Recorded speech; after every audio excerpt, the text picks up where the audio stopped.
अगला topic cubes of negative integers. अगर number minus sign के साथ आए तो उसका क्यूब भी माइनस में ही आएगा।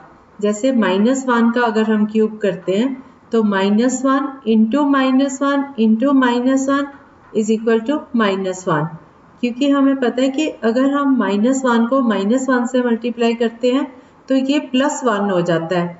इसीलिए जब हम स्क्वायर करते हैं -1 का अगर हम स्क्वायर करते हैं तो वो +1 होगा, क्योंकि माइनस इंटू माइनस ये प्लस हो जाता है। अगर हम प्लस वाले नंबर को प्लस वाले नंबर से मल्टीप्लाई करते हैं तो भी प्लस हो जाता है। अगर माइनस वाले को माइनस वाले से मल्टीप्लाई करते हैं तो ये भी प्लस हो जाता है।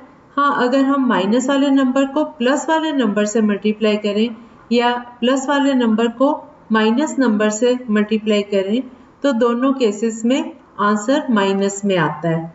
लेकिन अब हम क्योंकि 3 बार इसको मल्टीप्लाई कर रहे हैं, -1 को -1 से जब मल्टीप्लाई किया ये +1 हो गया, फिर उसको तीसरे वाले -1 से जब मल्टीप्लाई किया +1 को तो प्लस इंटू माइनस मिलके -1 बन गया। तो इसी तरह से -2 का क्यूब अगर लेते हैं तो -2 इंटू -2 इंटू -2, देखो 2 इंटू 2 इंटू 2 8 होता है, और माइनस का ध्यान दें तो ये 3 बार आया minus, minus into minus plus हो गया, प्लस इंटू माइनस फिर से माइनस हो गया। तो जब even number of times minus आता है तो ये प्लस हो जाता है। अगर 4 बार आता है तो ये प्लस हो जाएगा, 6 बार अगर माइनस आता है मल्टीप्लिकेशन में तो ये प्लस हो जाएगा, 8 बार आता है तो ये प्लस हो जाएगा। मतलब इवन नंबर ऑफ टाइम्स अगर आता है, सम नंबर ऑफ टाइम आता है तो ये प्लस हो जाता है। और अगर ऑड नंबर ऑफ टाइम्स आता है, जैसे 3 बार अगर आ गया, 5 बार आ गया, 7 बार आ गया माइनस का साइन मल्टीप्लिकेशन में, तो इसका जो आंसर आएगा वो भी माइनस में होगा। तो इसी तरह से इसीलिए क्यूब जो है वो नेगेटिव इंटीजर का हमेशा नेगेटिव ही आएगा। -3 का क्यूब करेंगे तो 3 3 ज़ा 9 3 ज़ा 27, और इसमें आंसर में माइनस लगेगा क्योंकि हमने क्यूब किया है नेगेटिव नंबर का। तो जनरलाइज करते हैं इसको, जैसे -a क्यूब, तो ये बन गया -a into -a into -a, तो ये इसका आंसर आएगा -a क्यूब। अगर हमें क्वेश्चन दिया हो कि -1331 एक परफेक्ट क्यूब है या नहीं है, ये हमें फाइंड करना हो, तो हम क्या करेंगे, वहाँ हम फैक्टर्स निकालेंगे 1331 के।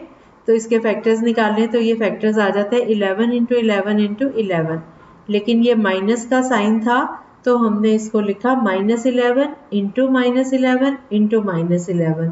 तो ये एक परफेक्ट क्यूब आ गया नेगेटिव नंबर का, माइनस नंबर का, -11 इसका क्यूब रूट हो गया। मान लो हमें कोई नंबर दिया हुआ है कि 1728, ये क्या पॉजिटिव इंटीजर का क्यूब है या नेगेटिव इंटीजर का क्यूब है।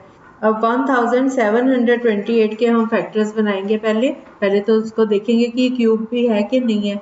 तो हम देखते हैं कि ये 12 का क्यूब बन रहा है, 12 इंटू 12 इंटू 12 करें तो 1728 आ जाता है।